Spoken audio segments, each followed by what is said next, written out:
Hello everyone, कैसे हो आप लोग। दोस्तों, आपका एक बार फिर स्वागत है आपके अपने यूट्यूब चैनल पर।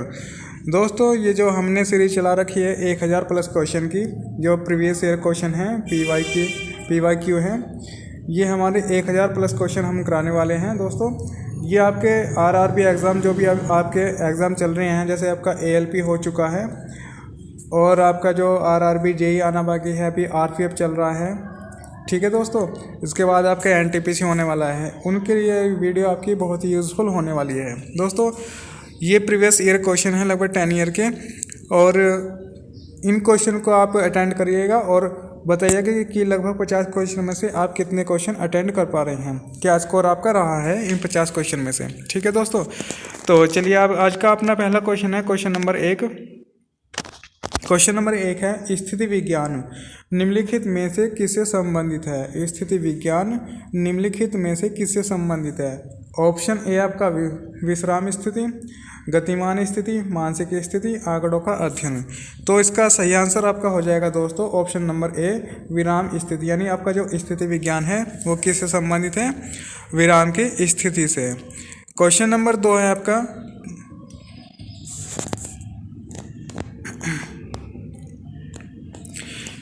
चलिए क्वेश्चन नंबर 2 है आपका, नैनोद्रव्यों का सर्वाधिक महत्वपूर्ण गुण होता है। ऑप्शन नंबर 1 घर्षण, ऑप्शन नंबर बी बल, ऑप्शन नंबर सी दाब, या ऑप्शन नंबर डी तापमान।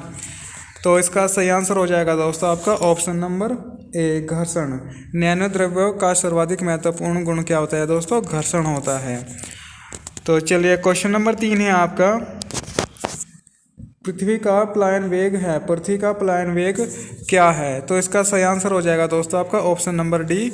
ऑप्शन नंबर डी क्या हो जाएगा, इसका सही आंसर हो जाएगा 11.11.2। तो क्वेश्चन नंबर 3 का आपका ऑप्शन हो जाएगा, ऑप्शन डी क्या हो जाएगा, सही आंसर हो जाएगा 11.2 किलोमीटर पर सेकंड। जो पृथ्वी का प्लायन वेग है दोस्तों, क्या है वो, ऑप्शन नंबर डी 11.2 किलोमीटर पर सेकंड। चलिए क्वेश्चन नंबर 4 है आपका, क्वेश्चन नंबर 4 है, किसी बल्लेबाज द्वारा क्रिकेट की गेंद को मारने पर गेंद समतल जमीन पर लुढ़कती है और कुछ दूर लुढ़कने के पश्चात गेंद रुक जाती है। गेंद रुकने के लिए धीमी होती है क्योंकि गेंद पर लगाए गए बल के समानुपाती होता है। बल्लेबाज ने पर्याप्त प्रयास के से हिट नहीं किया। ऑप्शन सी है आपका, गेंद पर गति की दिशा के विपरीत एक बल कार्य कर रहा है, या ऑप्शन डी है आपका, गेंद पर कोई असंतुलित बल कार्यरत नहीं है, अतः गेंद विरामावस्था में आने के लिए प्रयासरत है। तो इसका सही आंसर हो जाएगा दोस्तों आपका option number C. Option number C है, क्या है, गेंद पर गति की दिशा के विपरीत एक बल कार्य कर रहा है, जिसको हम क्या बोलते हैं, घर्षण बल बोलते हैं। घर्षण बल क्या होता है दोस्तों, गति की दिशा के विपरीत दिशा में कार्य करता है घर्षण बल, ठीक है दोस्तों। चलिए नेक्स्ट क्वेश्चन है आपका, क्वेश्चन नंबर 5। चलिए नेक्स्ट क्वेश्चन है आपका दोस्तों, क्वेश्चन नंबर 5 है, किसी कण को एक वर्त पर एक समान गति करने के लिए बाध्य किया जा रहा है। कण की एक भौतिक राशि जो समय के साथ परिवर्तित हो रही है। ऑप्शन नंबर ए रैखिक ऊर्जा, ऑप्शन नंबर बी गतिज ऊर्जा, ऑप्शन नंबर सी कोणीय वेग, ऑप्शन नंबर डी कोणीय संवेग। दोस्तों, जब कोई वस्तु एक वर्तीय पथ पर गति करती है तो दोस्तों उसका क्या चेंज होता रहता है दोस्तों, उसका वेग चेंज होता रहता है, ठीक है दोस्तों। तो क्या हो जाएगा, उसकी रैखिक ऊर्जा क्या हो जाएगी दोस्तों, परिवर्तित होती रहती है। तो ऑप्शन नंबर ए क्या हो जाएगा, इसका सही आंसर हो जाएगा। चलिए क्वेश्चन नंबर 6 है आपका,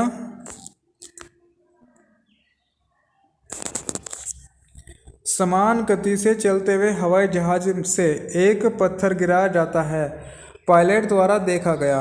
पत्थर का पथ होगा सीधी रेखा, परवलय, अतिपरवलय और वर्त का चाप।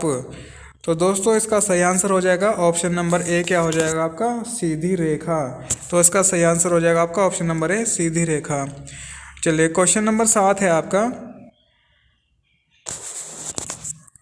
एक अंतरिक्ष यान जो चक्कर लगा रहा है से एक सेब छोड़ा जाता है, वह है क्या है? कम गति से गतिमान होगा, पृथ्वी की ओर गिरेगा, अंतरिक्ष यान के साथ साथ उसी गति से गतिमान होगा, अधिक गति से गतिमान होगा। दोस्तों जब अंतरिक्ष में किसी अंतरिक्ष यान से कुछ भी सी चीज़ छोड़ी जाती है तो क्या होता है दोस्तों? वो अंतरिक्ष में जो यान है उसी की गति से गतिमान होता रहेगा, वो अंतरिक्ष में ही घूमता रहेगा। ठीक है दोस्तों, तो इसका सही आंसर आपका हो जाएगा option number C, correct answer हो जाएगा। चलिए नेक्स्ट क्वेश्चन है आपका क्वेश्चन नंबर 8। भौतिकी की किस शाखा में अति सूक्ष्म कणों की चाल का अध्ययन किया जाता है? भौतिकी की किस शाखा में अति सूक्ष्म कणों की चाल का अध्ययन किया जाता है? ऑप्शन नंबर ए है आपका पार्टिकल फिजिक्स, बी क्षेत्र सिद्धांत, सी क्वांटम मैकेनिक्स और डी परमाणु भौतिकी। तो इसका सही आंसर दोस्तों आपका हो जाएगा ऑप्शन नंबर सी, क्या हो जाएगा? Quantum mechanics. ठीक है दोस्तों, जो भौतिकी की अति सूक्ष्म शाखा क्या हो जाएगी आपकी? Quantum mechanics. चलिए नेक्स्ट क्वेश्चन आपका क्वेश्चन नंबर 9। बर्फ पानी पर क्यों तैरता है? बर्फ पानी पर क्यों तैरता है? तो आपका ऑप्शन हो जाएगा ऑप्शन नंबर 1, बर्फ का घनत्व पानी से के घनत्व से कम होता है, बर्फ में वायु भरा होता है, पानी बर्फ से ज़्यादा गहरा होना चाहिए, बर्फ का घनत्व पानी से ज़्यादा होना। तो इसका सही आंसर दोस्तों हो जाएगा आपका ऑप्शन नंबर ए, क्या होगा? बर्फ का घनत्व पानी के घनत्व से कम होता है, इसलिए वो पानी में तैरता है, यानी बर्फ पानी में तैरता है। चलिए नेक्स्ट क्वेश्चन आपका क्वेश्चन नंबर 10। अंतरिक्ष यात्री निर्वात में सीधे खड़े नहीं रह सकते क्योंकि वायुमंडल में शांता बल बहुत अधिक तीव्र होता है, गुरुत्व नहीं होता है, सौर वायु ऊपर की ओर बल लगाती है, वायुमंडलीय दाब बहुत कम होता है। तो इसका सही आंसर हो जाएगा दोस्तों आपका ऑप्शन नंबर बी, गुरुत्व में नहीं होता है। गुरुत्व के कारण ही दोस्तों पृथ्वी पर मनुष्य खड़ा रह सकता है, जो कि निर्वात में नहीं होगा। ठीक है दोस्तों, तो इसका सही आंसर हो जाएगा ऑप्शन नंबर बी। चलिए नेक्स्ट क्वेश्चन है आपका क्वेश्चन नंबर 11। ऑटोमोबाइल के हाइड्रोलिक ब्रेक कार्य करने का सिद्धांत है। जो हाइड्रोलिक ब्रेक होते हैं दोस्तों किस सिद्धांत पर कार्य करते हैं? ऑप्शन नंबर ए आपका न्यूटन के गति का नियम, ऑप्शन नंबर सी आर्किमिडीज का सिद्धांत, ऑप्शन नंबर सी बर्नौली का सिद्धांत, या ऑप्शन नंबर डी पास्कल का नियम। तो जो हाइड्रोलिक ब्रेक दोस्तों होते हैं जो आपके ऑटोमोबाइल में, वो किस सिद्धांत पर कार्य करते हैं? वो पास्कल के नियम पर कार्य करते हैं। ठीक है दोस्तों, चलिए नेक्स्ट क्वेश्चन है आपका क्वेश्चन नंबर 12। लकड़ी, लोहे व मोम के समान आकार के टुकड़े को समान ऊंचाई से पृथ्वी पर गिराया जाता है। कौन सा टुकड़ा सर्वप्रथम पृथ्वी की सतह पर पहुंचेगा? ऑप्शन नंबर ए मोम, ऑप्शन नंबर बी लकड़ी, ऑप्शन नंबर सी लोहा, यह सभी साथ में पहुंचेंगे। दोस्तों जब भी कोई वस्तु ऊपर से गिराई जाती है समान भार की, ठीक है दोस्तों, तो जो हमारी, ठीक है दोस्तों, तो इसका सही आंसर हो जाएगा आपका ऑप्शन नंबर डी, क्या हो जाएगा? सभी साथ साथ पहुंचेंगे। लकड़ी, लोहे, मोम के समान आकार के टुकड़ों को ऊंचाई से गिराया जाता है तो सभी टुकड़े क्या होंगे दोस्तों? साथ साथ पहुंचेंगे। ठीक है दोस्तों, तो नेक्स्ट क्वेश्चन है आपका क्वेश्चन नंबर 13। अगर किसी वस्तु को 8 किलोमीटर पर सेकंड के वेग से अंतरिक्ष में फेंका जाए तो क्या होगा? वह वापस पृथ्वी पर आ गिरेगी, ऑप्शन नंबर बी वह वस्तु अंतरिक्ष में चली जाएगी, ऑप्शन नंबर सी वह पृथ्वी के चारों ओर कक्ष में परिक्रमा करने लगेगी, या वह फट जाएगी। तो 8 किलोमीटर पर सेकंड के वेग से फेंका जाता है दोस्तों, तो क्या होगा दोस्तों? वो क्या होगा? पृथ्वी पर वापस आ जाएगी। अगर दोस्तों उसको 11.2 किलोमीटर पर सेकंड के वेग से फेंका जाए तो क्या होगा दोस्तों? वो पृथ्वी की कक्षा छोड़कर चली जाएगी। ठीक है दोस्तों, तो इसका सही आंसर हो जाएगा ऑप्शन नंबर 1, वह वापस पृथ्वी पर आ गिरेगी। क्वेश्चन नंबर 14 है आपका। पत्थर के एक टुकड़े को एक डोरी से बांधकर त्रिज्या की वर्त्य कक्षा में घुमाया जाता है, जिससे केंद्र पर डोरी का दूसरा सिरा है। यदि डोरी टूटती है तो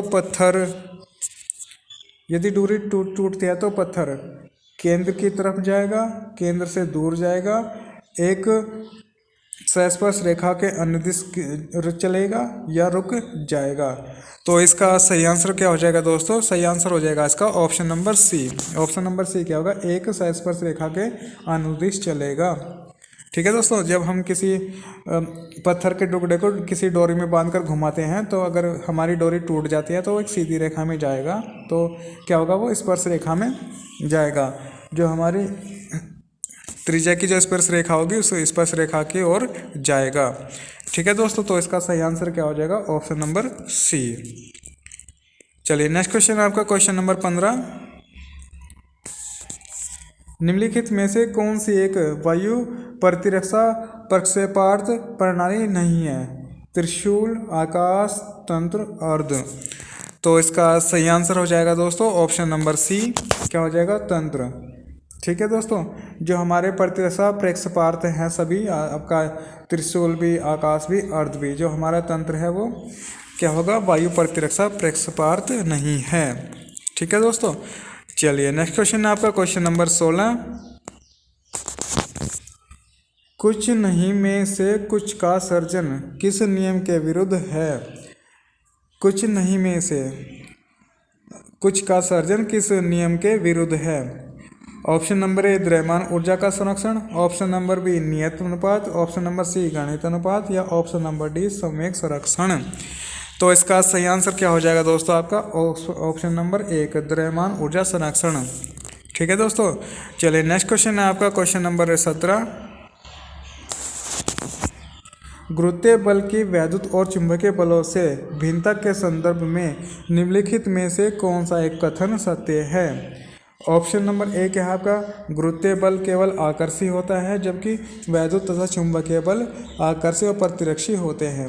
ऑप्शन नंबर बी है आपका गुरुत्वीय बल अन्य दोनों बलों की अपेक्षा प्रबल होता है। ऑप्शन नंबर सी आपका गुरुत्वीय बल का परास बहुत कम होता है, या ऑप्शन नंबर डी गुरुत्वीय बल एक दीर्घ परास बल है जबकि अन्य दो बल लघु परासी बल हैं। तो इसका सही आंसर क्या हो जाएगा दोस्तों? आपका ऑप्शन नंबर ए। ऑप्शन नंबर ए क्या हो जाएगा इसका? गुरुत्वीय बल केवल आकर्षी होता है जबकि वैद्युत बल और चुंबकीय बल क्या होते हैं? आकर्षी और प्रतिकर्षी दोनों होते हैं। तो इसका सही आंसर क्या हो जाएगा आपका? ऑप्शन नंबर ए। नेक्स्ट क्वेश्चन है आपका क्वेश्चन नंबर 18। बर्फ शुद्ध जल से हल्की है और सतह पर तैरती निम्नलिखित कथनों में से कौन सा एक कथन एक परिघटना की सही अव्याख्या करता है? ऑप्शन नंबर 1 है आपका बर्फ की एक अव्यवस्थित त्रिविमीय संरचना, ऑप्शन नंबर बी बर्फ की संरचना जल की संरचना के समान है, ऑप्शन नंबर सी बर्फ में हाइड्रोजन आबंध अंतरालित छिद्रों के साथ खुले रूप से संरचना देता है, या जल में हाइड्रोजन आबंध नहीं है। तो इसका सही आंसर हो जाएगा दोस्तों आपका ऑप्शन नंबर सी। बर्फ में हाइड्रोजन आबंध अंतराल छिद्रों के साथ खुले रूप में संरचना देता है। तो इसका ऑप्शन नंबर सी क्या हो जाएगा? सही आंसर हो जाएगा। नेक्स्ट क्वेश्चन है आपका क्वेश्चन नंबर 19।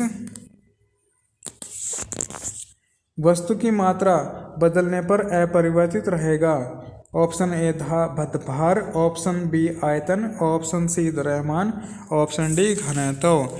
तो दोस्तों जो हमारा वस्तु का द्रव्यमान है वो हम कहीं भी चले जाएं वो क्या रहता है? अपरिवर्तित रहता है। सॉरी दोस्तों, यहाँ पे मात्रा यानी द्रव्यमान ही चेंज कर रहा है वो। अगर द्रव्यमान हम चेंज करते हैं किसी भी वस्तु का तो उसका घनत्व क्या रहता है? सेम रहता है दोस्तों। किसी वस्तु का घनत्व अगर हम इसकी मात्रा को चेंज कर दें, अगर हम 2 किलोग्राम की अपेक्षा हम अगर 1 किलोग्राम लेंगे तो भी उसका जो घनत्व होगा वो सेम ही होगा। ठीक है दोस्तों, तो यहाँ पे क्या होगा? घनत्व चेंज नहीं होगा। तो ऑप्शन नंबर डी क्या हो जाएगा? सही आंसर हो जाएगा। क्वेश्चन नंबर 20 है आपका क्वेश्चन नंबर 20। जब किसी वस्तु को पृथ्वी से चंद्रमा पर ले जाया जाता है तो उसका भार घट जाता है, उसका भार बढ़ जाता है, उसके भार में कोई परिवर्तन नहीं होता है, वह पूर्ण रूप से भार रहित हो जाता है। तो दोस्तों इसका सही आंसर क्या हो जाएगा? ऑप्शन नंबर ए। उसका भार क्या हो जाएगा दोस्तों, भार घट जाएगा। दोस्तों उसका भार तो घट जाएगा मगर उसका द्रव्यमान क्या होगा। अगर बात करें द्रव्यमान की तो द्रव्यमान हम कहीं भी चला जाए हमारा द्रव्यमान चेंज नहीं होगा। तो यहाँ पे क्या होगा, द्रव्यमान तो समान रहता है मगर भार क्या हो जाता है, भार में परिवर्तन आ जाता है। तो चंद्रमा पर पृथ्वी की अपेक्षा कितना भार में परिवर्तन आएगा, 1/6 भाग हो जाएगा। ठीक है दोस्तों। तो चलिए नेक्स्ट क्वेश्चन है आपका क्वेश्चन नंबर 21। साधारण यंत्र किसी व्यक्ति की सहायता करता है। ऑप्शन ए है आपका कम बल का प्रयोग करके भी उतनी ही मात्रा में कम करने में। ऑप्शन नंबर बी कम काम करने में। ऑप्शन नंबर सी उतनी ही मात्रा में काम धीरे धीरे करने में, या उतनी ही मात्रा में काम अधिक तेजी से करने में। तो इसका सही आंसर हो जाएगा दोस्तों आपका ऑप्शन नंबर ए, कम बल का प्रयोग करके उतनी ही मात्रा में कम मात्रा में काम करने में। यानी जो आपका साधारण यंत्र यानी जो आपका लीवर होता है, जो आपका सिंपल मैकेनिज्म होता है, वो क्या होता है, कम बल लगाकर अधिक कार्य करना। ठीक है दोस्तों। तो इसका सही आंसर हो जाएगा ऑप्शन नंबर ए। नेक्स्ट क्वेश्चन है आपका 22। भूपृष्ठ पर गुरुत्वीय त्वरण अधिकतम होता है और यह कैसे, वैसे जैसे घटता है जैसे जैसे हम ऊपर या नीचे जाते हैं। ऑप्शन नंबर बी बढ़ता है जैसे हम ऊपर की ओर जाते हैं। ऑप्शन नंबर सी बढ़ता है जैसे जैसे हम नीचे जाते हैं। या ऑप्शन नंबर डी ना तो बढ़ता है ना ही घटता है जैसे जैसे हम ऊपर या नीचे आते हैं। तो दोस्तों जो भूपृष्ठ पर गुरुत्वीय त्वरण होता है वो अधिकतम कहाँ होता है, अधिकतम होता है। और क्या इसमें चेंज होता है, तो ऑप्शन नंबर ए क्या हो जाएगा, अगर हम पृथ्वी के केंद्र से ऊपर जाएंगे या नीचे जाएंगे तो क्या होगा, हमारा जो गुरुत्वीय त्वरण है उसका मान घटेगा, घटता रहेगा ऊपर जाने पर भी और नीचे जाने पर भी। तो इसका ऑप्शन नंबर ए क्या हो जाएगा, सही आंसर हो जाएगा। क्वेश्चन नंबर 23 है आपका। निम्नलिखित कथनों में से कौन सा एक सही है। ऑप्शन नंबर ए गहराई बढ़ने के साथ साथ गुरुत्वीय त्वरण बढ़ता है। ऑप्शन नंबर बी ऊंचाई के साथ साथ गुरुत्वीय त्वरण घटता है। ऑप्शन नंबर सी अक्षांश के बढ़ने के साथ साथ गुरुत्वीय त्वरण घटता है। या ऑप्शन नंबर डी गुरुत्वीय त्वरण पृथ्वी के द्रव्यमान पर निर्भर नहीं करता है। तो सही क्या हो जाएगा दोस्तों, ऑप्शन नंबर बी क्या हो जाएगा, सही हो जाएगा। अभी हमने इससे पहले क्वेश्चन देखा था कि अगर हम पृथ्वी की सतह से ऊपर या नीचे जाते हैं तो क्या होता है, गुरुत्वीय त्वरण का मान घटता है। तो ऊंचाई बढ़ने के साथ साथ क्या होगा दोस्तों, गुरुत्वीय त्वरण का मान कम होता जाएगा, नहीं घटता जाएगा। तो इसका सही आंसर हो जाएगा option number B correct answer है। चलिए नेक्स्ट क्वेश्चन है आपका। एक लड़की झूले पर बैठी स्थित झूला झूल रही है। उस लड़की के खड़े हो जाने पर परनोज यानी आवर्तकाल में क्या परिवर्तन होगा। ऑप्शन नंबर ए अधिक हो जाएगा। ऑप्शन नंबर बी कम हो जाएगा। ऑप्शन नंबर सी लड़की की ऊंचाई पर निर्भर करेगा। ऑप्शन नंबर डी अपरिवर्तित रहेगा। तो इसका सही आंसर क्या हो जाएगा दोस्तों, ऑप्शन नंबर बी क्या हो जाएगा, कम हो जाएगा। दोस्तों जो आपका सरल लोलक होता है वो लंबाई के कम होने पर क्या हो जाता है दोस्तों, आवर्तकाल कम हो जाता है। तो सही आंसर है इसका option number B correct answer है। चलिए नेक्स्ट क्वेश्चन है आपका। एक ऊंची इमारत से एक गेंद 9.8 मीटर पर सेकंड के वेग से समान त्वरण से गिराई जाती है। 3 सेकंड बाद उसका वेग क्या होगा। तो 3 सेकंड बाद उसका वेग बताना है दोस्तों, क्या हो जाएगा। चलिए इस क्वेश्चन का सही आंसर हो जाएगा दोस्तों आपका 29.4 मीटर पर सेकंड। ठीक है दोस्तों। चलिए नेक्स्ट क्वेश्चन है आपका क्वेश्चन नंबर 26।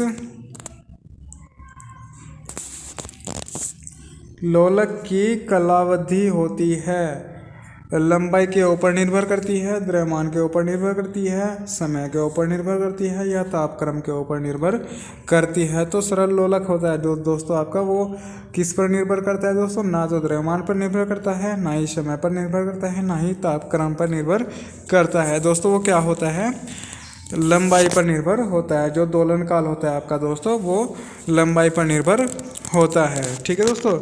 चलिए नेक्स्ट क्वेश्चन है आपका क्वेश्चन नंबर 27। लोलक घड़ियां गर्मियों में क्यों सुस्त हो जाती हैं। ऑप्शन नंबर ए कुंडली के घर्षण के कारण। ऑप्शन नंबर बी गर्मी में दिन लंबे होने के कारण। ऑप्शन नंबर सी लोलक की लंबाई बढ़ जाती है जिससे इकाई दोलन में लगा हुआ समय बढ़ जाता है। या ऑप्शन नंबर डी गर्मी में लोलक का भार बढ़ जाता है। तो दोस्तों ऑप्शन नंबर सी क्या हो जाएगा, इसका सही आंसर हो जाएगा। लोलक की लंबाई बढ़ जाती है जिससे इकाई दोलन में लगा समय भी बढ़ जाता है। चलिए नेक्स्ट क्वेश्चन है आपका क्वेश्चन नंबर 28।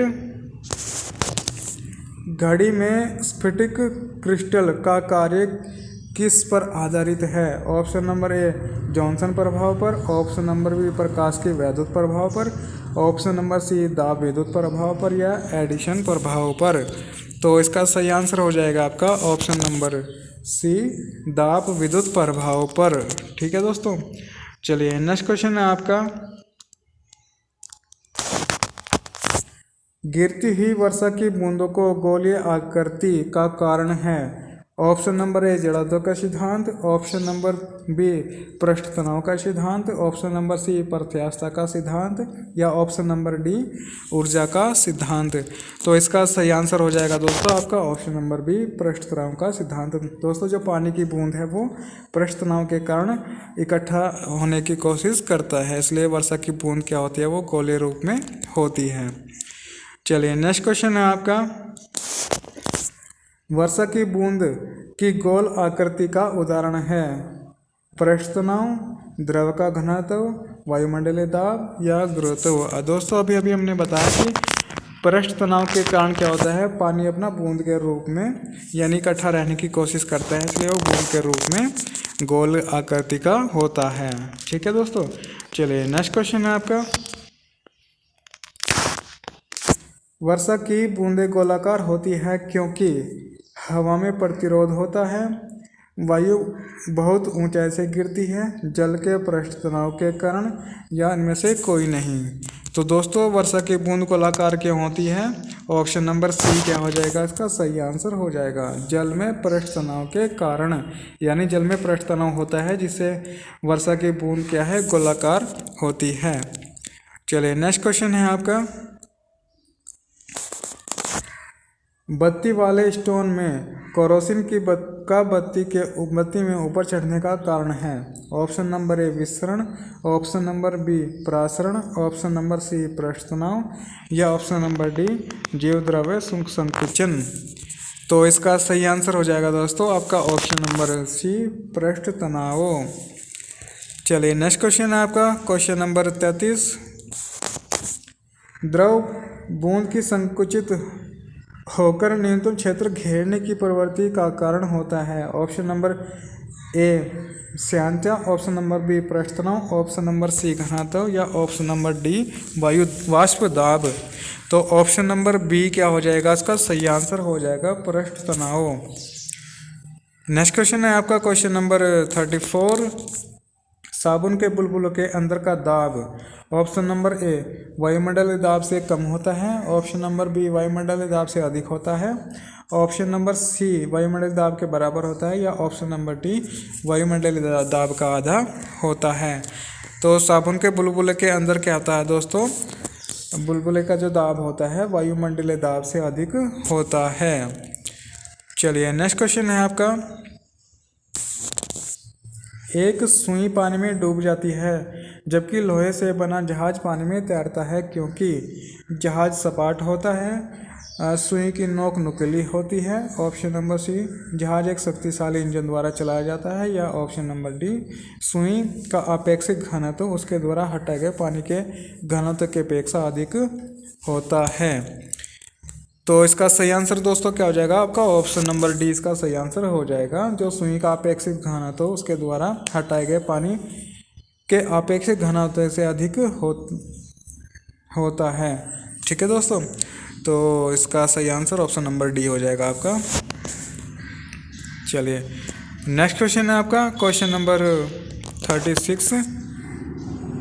लोहे की सुई पारे की सतह पर किस कारण से तैरती है। ऑप्शन नंबर ए पृष्ठ तनाव के कारण। ऑप्शन नंबर बी पानी के उत्प्लावन के कारण। ऑप्शन नंबर सी श्यानता के कारण या ऑप्शन नंबर डी गुरुत्वाकर्षण बल के कारण। तो इसका सही आंसर हो जाएगा आपका ऑप्शन नंबर ए, पृष्ठ तनाव के कारण। चलिए क्वेश्चन है आपका,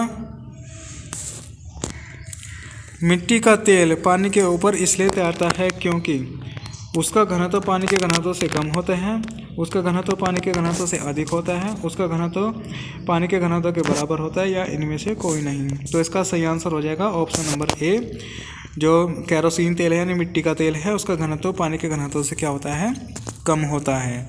चलिए नेक्स्ट क्वेश्चन है आपका,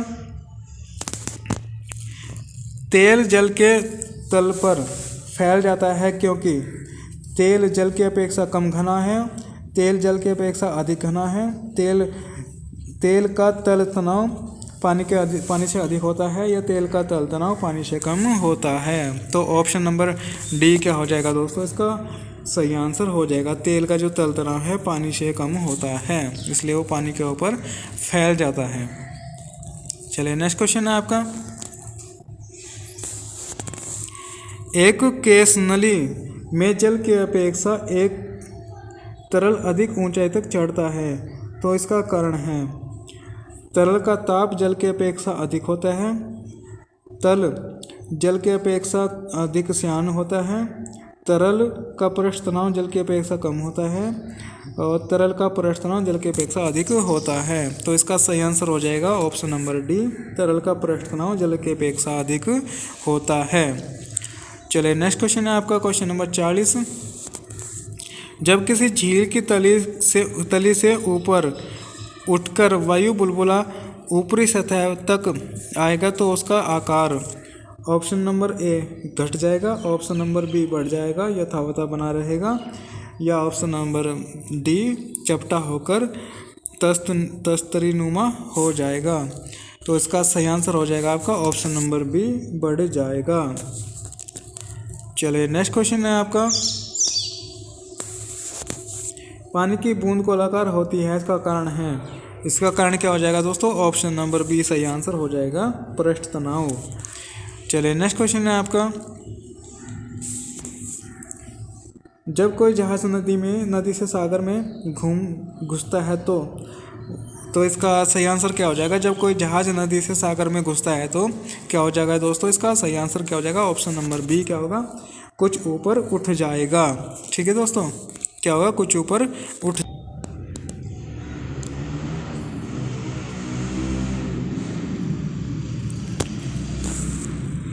चलिए सही आंसर है इसका ऑप्शन नंबर बी, कुछ ऊपर उठ जाएगा। क्वेश्चन नंबर 43 है आपका, जब पानी में नमक मिलाया जाता है तो क्या होता है, निम्नलिखित में से कौन सा परिवर्तन होता है। तो इसका सही आंसर हो जाएगा दोस्तों आपका ऑप्शन नंबर बी क्या हो जाएगा, क्वथनांक बढ़ता है और जमाव बिंदु क्या होता है, घटता है। नेक्स्ट क्वेश्चन है आपका क्वेश्चन नंबर 44, पेंडुलम घड़ी तीव्र गति से चल सकती है, कब से चल सकती है दोस्तों, वो चल सकती है शीत ऋतु में। तो इसका ऑप्शन नंबर ए क्या हो जाएगा, सही आंसर हो जाएगा शीत ऋतु में जो घड़ी पेंडुलम है जो घड़ी का, वो तीव्र गति से चल सकता है। क्वेश्चन नंबर 45 है आपका, घटना जो ध्वनि तरंगों में नहीं होती है, क्या हो जाएगा इसका आंसर दोस्तों, ऑप्शन नंबर डी ध्रुवण क्या होगा दोस्तों, जो ध्वनि तरंगों में नहीं होता है। नेक्स्ट क्वेश्चन है आपका क्वेश्चन नंबर 46, साबुन के बुलबुले में रंग पैदा होने की घटना का कारण है। तो इसका कारण क्या हो जाएगा दोस्तों, ऑप्शन नंबर सी व्यतिकरण। व्यतिकरण क्या होता है दोस्तों, व्यतिकरण के कारण साबुन के बुलबुले में जो रंग पैदा होता है। क्वेश्चन नंबर 47 है आपका, पानी की छोटी छोटी बूंदों से मिलकर एक बड़ी बूंद बनाने की प्रक्रिया में निकाय की पृष्ठ ऊर्जा ऑप्शन नंबर ए घटती है, ऑप्शन नंबर बी बढ़ती है, ऑप्शन नंबर सी परिवर्तित रहती है, या ऑप्शन नंबर डी घट या बढ़ सकती है। तो इसका सही आंसर हो जाएगा दोस्तों आपका ऑप्शन नंबर ए घटती है। चलिए नेक्स्ट क्वेश्चन है आपका क्वेश्चन नंबर 48, यदि पानी की एक बूंद को छोटी बूंदों में तोड़ा जाए तो पृष्ठ ऊर्जा, तो इसका सही आंसर जो क्या हो जाएगा दोस्तों, ऑप्शन नंबर बी क्या हो जाएगा, बढ़ जाएगी। अगर छोटी छोटी बूंदों को बड़ी बूंद बनाया जाता है तो पृष्ठ ऊर्जा क्या होती है, घट जाती है। अगर बड़ी बूंद को छोटी छोटी बूंद में तोड़ा जाता है तो क्या हो जाएगा, पृष्ठ ऊर्जा बढ़ जाती है। क्वेश्चन नंबर 49 है आपका, पानी के 4 डिग्री सेंटीग्रेड पर शरीर तैरता है, यदि तापमान 100 डिग्री सेंटीग्रेड हो जाए तो।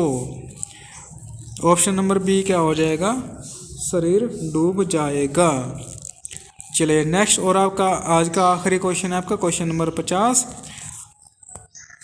अशुद्धियों के कारण द्रव का क्वथनांक क्या हो जाएगा दोस्तों। ऑप्शन ए बढ़ जाएगा, ऑप्शन नंबर ए घट जाएगा, ऑप्शन नंबर बी बढ़ जाएगा, ऑप्शन नंबर सी वही रहता है, या ऑप्शन नंबर डी कोई परिवर्तन नहीं होगा या कोई संबंध नहीं है। तो इसका सही आंसर हो जाएगा दोस्तों ऑप्शन नंबर बी क्या हो जाएगा दोस्तों, बढ़ जाएगा। दोस्तों अशुद्धियाँ मिलाने से जो जल का क्वथनांक क्या होता है, बढ़ जाता है।